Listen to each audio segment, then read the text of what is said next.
Okay, so I'm nervous. I literally feel like I'm shaking because I have a whole bunch of notes that I want to share with you, and I want them to come across right. I want you guys to be able to feel what I have to say and to be able to connect with me. So, hi Lynette. I literally have pages, you guys, of notes that I want to share. So bear with me as I get through them, but I want you to do something for me. I want you to share an emoji. I want you to share this video because this video is going to touch people and it's going to change lives, and I am going to get passionate about this. So please, if you're on, please, please, please share this. Comment on this so that it will go out and touch people, because I feel so strongly there are people that need to see this today. There is someone that needs to hear what I have to say. So please share this video, share an emoji, so that whoever it is that needs to hear this will hear this. Okay, so bear with me because I have some notes, and I want to make sure that I get through this properly. So first of all, I want to ask you, hi Cassie, I want to ask you, what do you hate? Think about that, truly. In your life, what do you hate about your life? What is it that you absolutely despise that you want to change? Think about that for a couple minutes and think about, for instance, for me, what did I hate before Beachbody? What did I hate? I hated, I'm going to go to my notes, you guys, because I really want to make sure that I get this right, and I wrote this down.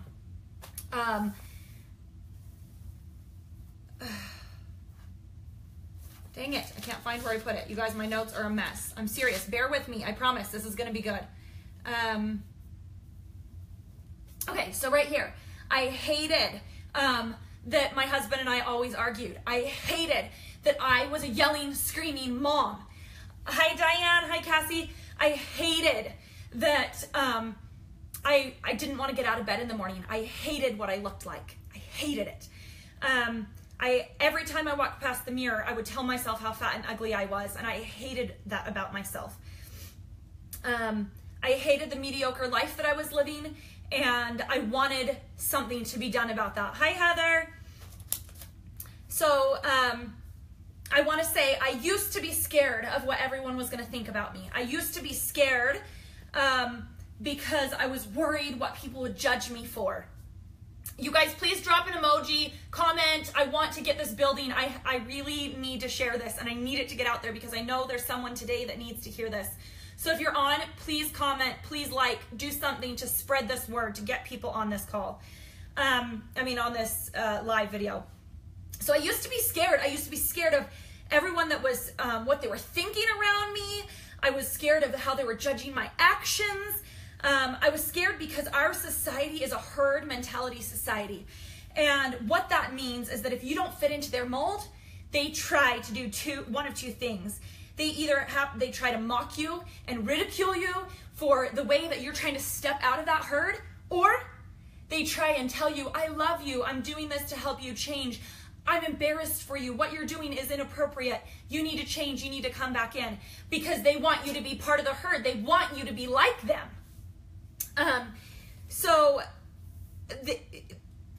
You'll even have family and close friends tell you, you need to stop. You're embarrassing yourself. What you're doing isn't going to change you. It's not good for you. It's not good for your kids. Stop wasting your time. Stop being different than other people. They're going to try and pull you back in to fit in with the herd. Because if you go off, they feel like you're not like them, and they don't want to feel uncomfortable. So don't listen to the herd mentality. So our lives, nowadays we are, hi everybody, nowadays we are bred to be mediocre. We're bred to live mediocre lives. You guys, if you're on, please like, please comment. I really want this to spread. I want people to see what I have to say. But I want to tell you, I am done being mediocre. I'm done living the life of debt that I've living the life of paycheck to paycheck, because we can't even make it paycheck paycheck to paycheck. I'm having to put, I've had to put money on credit cards because I can't even make it paycheck to paycheck. I'm done with that. I'm sick of that. And I don't care what anybody thinks anymore. I don't care if you guys want to judge me or think I'm crazy or tune out because you're like, you know what? Whoa, Sharon's going psycho. Because I'm done living a life of stress. I'm done conforming to what others tell me that I have to be or think that I should be. I'm done being just a mom who cleans, who cooks, who taxis her kids around, and when they're at school, who sits and wastes my day away watching Netflix or reading love romance novels. I am done with that. I want to be different. I know God has called me to be something different, and I know some of you are feeling the same way. I know you're feeling that tug at your heart, that calling to be more, even though society tells us we should be the same. Political correctness, everybody needs to be the same. But I've decided that I'm stepping up my game. I'm going to rely more fully on God and me to reach the greatness that I know He's put inside me. We've had greatness built into us. God created us to be great. But we have to make that decision. We have to make that decision to still be standing at the end of the battle, because we're going to be fought against. People are going to tell us no. People are going to tell us we're not good enough. People are going to fight against us, and they're going to try and rein us back into the herd because they don't want us to be different. They don't want us to succeed, because if we succeed and they don't, that makes them look bad in their mind. We don't look at them and think they're bad, but in their mind makes them look bad, and they don't want to feel that way. So you have to make sure that the pain of stopping short is less than, the pain of stopping short, I can't even say this right, you guys, because I'm so fired up, is less than the pain of falling short. So you guys, if you fall short, that's one thing. If you did everything you could and you gave it all you've got and you fell short, you're still miles beyond where everybody else is. But if you stop short because somebody says you're not good enough and they are naysayers and you listen to them, then you chose to stop short, and the pain is going to suck where you're at, because then you're going to feel like a failure, and feeling like a failure on top of already feeling fat and unhappy with your life and like a failure wife and all those other things is going to suck. And a lot of times it's going to cause depression and anxiety and stress and eventually possibly suicide, because you won't be able to live with yourselves. You guys, I've been there. I've been in a place where I wanted to end my life because I hated where it was. And I don't want to be there anymore. And I don't want you to be there. When we were kids and we were first growing up and we were hitting the 5-6-year-old stage, our parents and our loved ones told us, you can be anything you want to be. What do you want to be when you grow up? You can be anything. Aspire to that. Go out and change the world, right? We were told that. But then when we become adults and we try and go out and change the world, what happens? What happens? People say, oh, you're not going to make that. Or if you do fall short, instead of them saying, you know what, keep going, keep trying, you can get there, they say, it's okay. It's okay that you didn't make it, neither did I. You're going to be just like the rest of us, so it's not a big deal. Why? What changes from the time our kids are little until they're adults? Do we think that it's our right to tell them that it's okay to stop? It's not okay to stop. God put that into our hearts to want to change, to want to be better, to want to live our lives to the fullest, because if we don't have that drive, we won't change and we'll live mediocre lives our whole lives. God is not a God of mediocrity. God is a God of love and joy and passion and power, and He wants us to live our lives like that. Hi guys! If you're on, if you will please drop an emoji. So that this will build to other people. Share what you hate. What do you hate? What drives you? Okay, again, I'm following my notes, so hang with me for a second.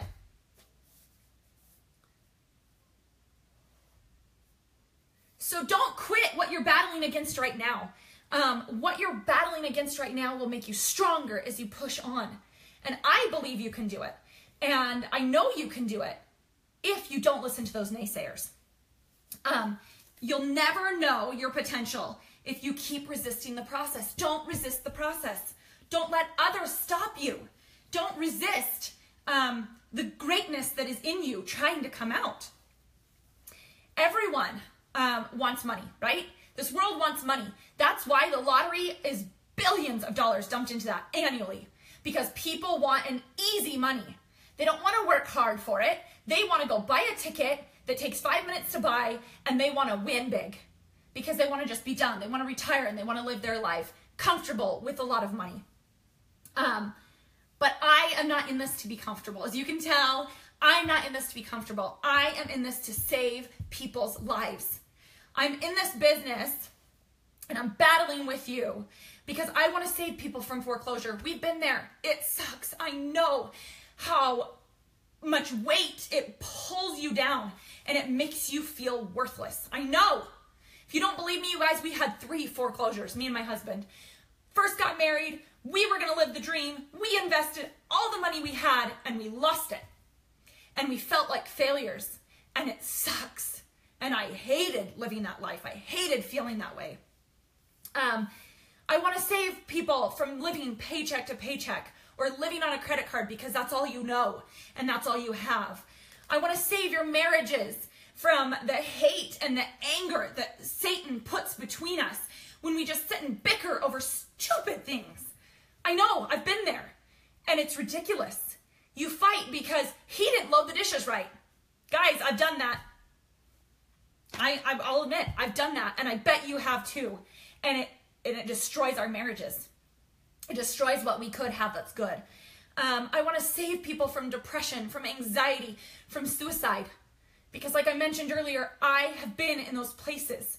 And although it may seem like I'm totally not in those places now, I have been to the point where I've considered taking my own life multiple times because I've gotten that depressed and that brought down. And I didn't feel like I had anybody to reach out to. I felt alone. And I felt like even though I had the Savior that I could turn to, I wasn't worthy of him. I wasn't worthy of turning to him because I had made my own bed and I was going to lie in it. Because that's what our society teaches us. We chose those actions, so it's our fault. Sometimes life just craps on you, and sometimes it's not your fault. Sometimes that's how you have to learn. Sorry, I'm heated. Hang on a second. So I want to say that it literally, truly can save you guys from these different things like it has saved me. That it's been such a blessing in my life. Thank you, Brandy. Thank you, Diane. That it's been such a blessing for me. It's led me in such a positive direction.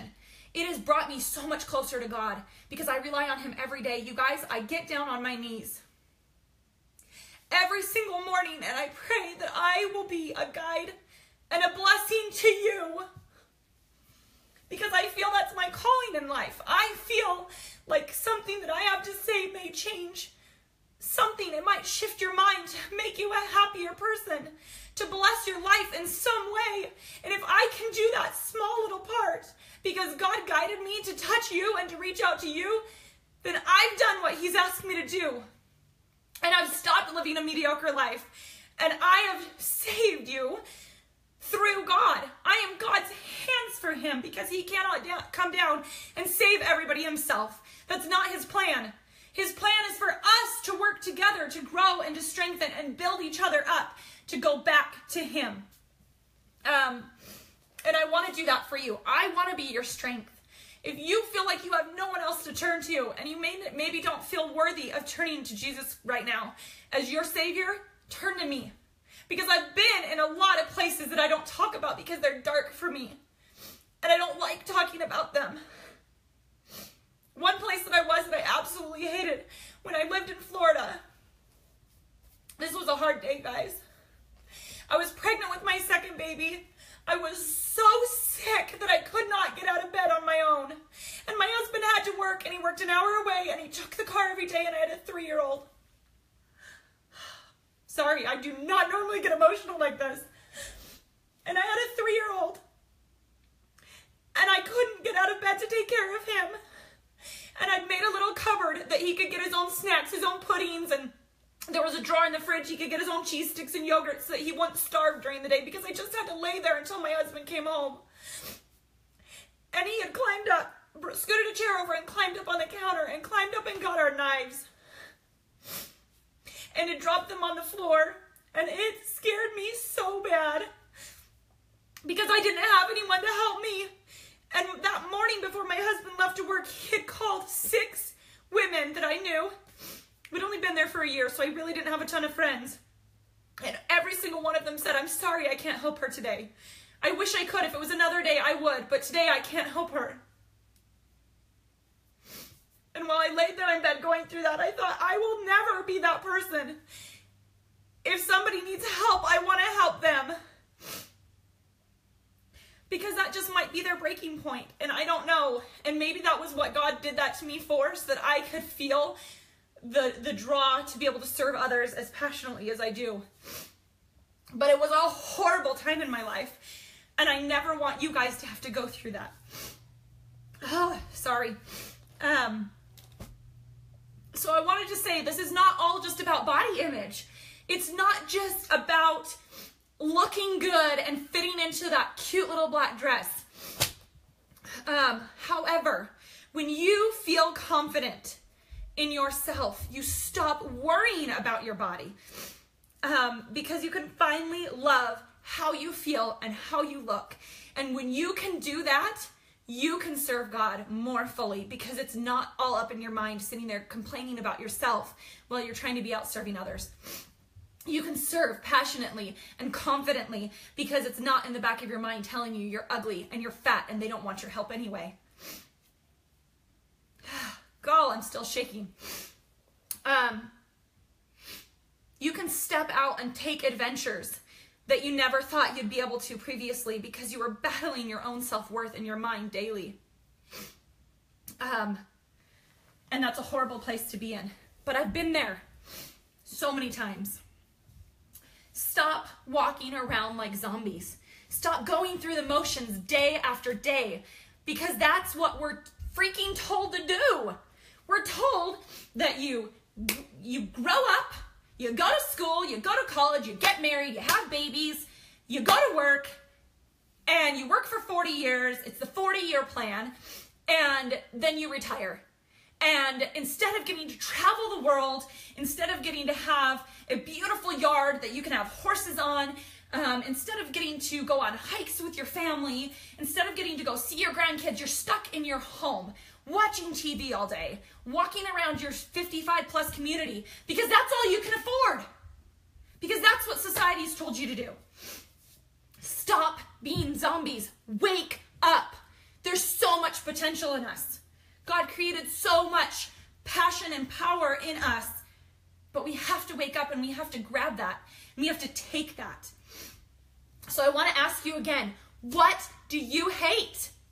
Think about it. What do you hate enough to make you change?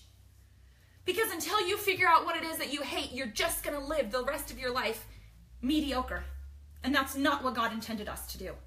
I remember as a kid hearing this story that there was this guy that came up to this old farmer that was sitting on a porch with his dog, and he was rocking in a rocking chair, and this dog was just moaning.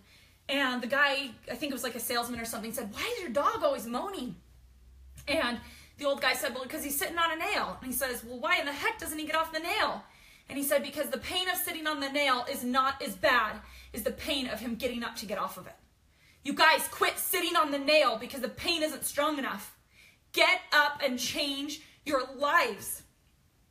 You have to hate it enough for it to drive you to change you. So today, I want you to write down the things that you hate enough to cause you to change, to get that fire and that passion in you to make you step out of your comfort zone and to change.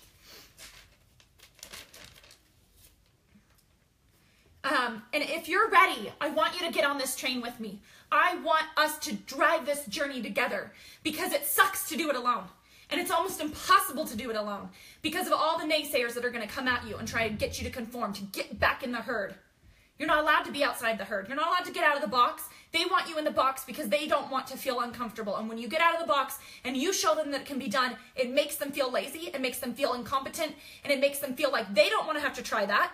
So get back in the box to make them comfortable. This is not about them being comfortable. This is about your joy, your future. Hi, Heather. So let's work together. Let's work side by side to make those changes possible for you. There are people out there like Sharon of 2 years ago, of 7 years ago, of 9 years ago in Florida that hated their lives. There are people who are unhappy with their lives. They hated feeling lonely. They hated feeling like nobody cared enough to step in and help them with their 3-year-old while they were sick in bed. They hated feeling ugly and icky and uncomfortable in their own skin. There are Sharons who felt different, and they couldn't figure out why they felt different when everybody was telling them to conform. And they felt like they were the black sheep, and they were weird, and they were strange. There are Sharons who are trying to live the life of the zombie, just going day to day, but hating that about themselves.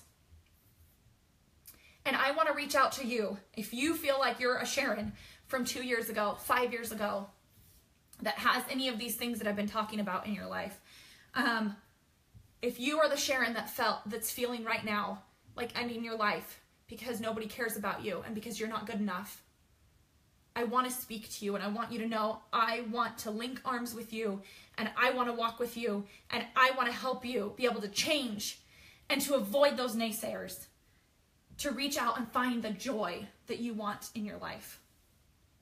And when you decide to break out and to make those changes, you will have those people that are mad at you. You will have those naysayers, and oftentimes they will be your closest friends and family, which is so sad because they come at you saying, I'm doing this out of love. I'm doing this to help you, to save you. If God is pulling at your heart, telling you to do something, and they're telling you opposite, don't listen to them, because it's not going to bless your life. It's going to bring you back down and make you mediocre again. Hi, everyone. So what do you hate? So I want to end this now with asking you again, what do you hate? Think about it. Think about the things that you hate. Now think about what excites you. Think about what excites you. Do you want to travel the world with your family, seeing new places, serving people? You guys, a passion of mine, I want to travel. And while we travel, we want to go to orphanages and we want to serve in those orphanages. That's a passion of mine. I want to be able to go out and touch those people. And I don't want to have to worry that I don't have the income to be able to stay an extra 4 days if we need to stay an extra 4 days because that orphanage needs us. Because there's a kid there that we're going to be able to touch and change their lives. So, what excites you? Do you want to be able to go out on date nights every Friday night with your spouse without having to put it on the credit card? Or without having to say, well, we can't go do that with our friends. They invited us to go do, I don't know if you guys have heard of those escape games. They are super fun. Go do them if you haven't. But I don't want to be able to not afford to go do those escape games with my friends because we can't afford $26 a person. That's outrageous. We can't even afford $26 a person. I mean, for both of us to go out to eat, we got to go to a restaurant like the Pita Pit that it's going to be $10, $15 for both of us to go out. And then we're bored afterwards because we don't want to go home to be with the kids, but we don't really want to stay out at the Pita Pit because that's boring. You guys have been on those date nights and they suck. And I don't want them for you. I want more for you. Do you want to spend a day making memories with your child, running on the beach and picking up shells and not worried that you had to put that $1,000 on the credit card to get to that beach? You want to be able to live with freedom. What excites you? What drives you? What do you want in your life? Dream again, you guys. We're told as kids that we can dream and we can have anything, and then we get to this age and we dream and people are like, that's never going to happen. That's not reality. Quit dreaming. Oh, you're just a dreamer. And they literally tease and make fun of us. Stop letting that happen. Stop letting other people take away your dreams and your joy. Join me because your joy is worth so much more than what those naysayers have to say to you. I love you. Thank you for listening. Thank you for tuning in. Thank you for hearing me out. And maybe right now, this is too much for you. Maybe right now you had to get off the call because you're just like, whoa, Sharon's going crazy. I'm not ready for this change in my life. But maybe you are ready. Maybe you're ready to step out and be bold. And when you are ready, please reach out to me. Join me and let me know that you're ready so that I can hold your hand. I can walk with you. I can run with you. And I can help you find the joy in your life that you want. I can help you get over use that hate to change you, to get over those things. And if you're not ready right now, like I said, if you're not ready right now, I understand. But I hope that you remember when you are ready to be bold and to step out and to ask yourself, why not me? Thanks, guys.